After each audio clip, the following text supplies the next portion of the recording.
السلام عليكم، مرحبا بكم معايا في فيديو جديد اللي غيكون قصير ان شاء الله وبسيط، لان غيكون فيه جوج د هاد العناصر اللي غنصايبوا به هاد الوصفه ديالنا ديال السردين مشوي اللي غنشويوه في المقله. كلنا كنعرفوا السردين المشوي اللي كنشويوه في الفحم، ولكن هذه طريقه بسيطه نشويوه في المقله. شرط ان المقله ديالنا تكون مقله ثقيله والسردين يكون جديد ما نغسلوش. هكذا غتخرج لنا هاد الوصفه ديالنا بحال الا شويناه في الفحم. بسم الله. نستفوا السردين، نستفوا هكا على بهذه الطريقه. تنستفوا السردين ديالنا كله.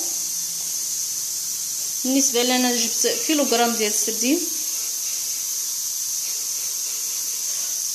منين نستف السردين ندردر عليه شويه ديال الملح صافي ونردو يطيب، نشعل عليه يطيب على عافيه مهيله، تكون غيطيب 20 دقيقه، من 15 دقيقه حتى ل 20 دقيقه.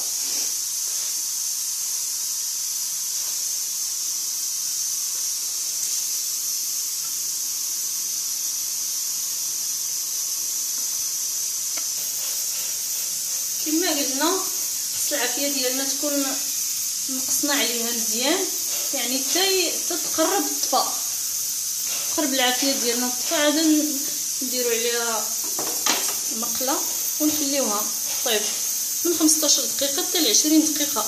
المهم ان العافيه تكون مهيله بزاف. اذا ها هو السردين ديالنا بعد ما وجد كيكون على هذا الشكل كما كتشوفوا معايا.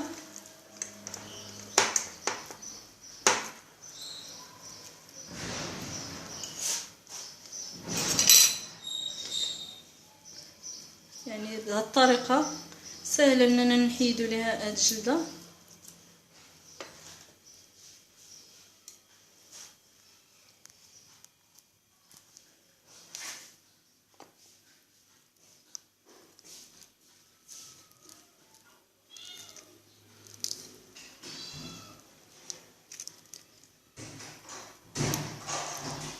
كما كتشوفوا معايا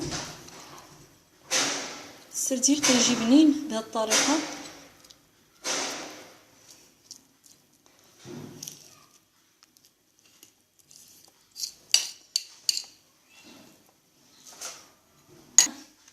نتمنى هذه الطريقه تعجبكم وتجربوها ان شاء الله.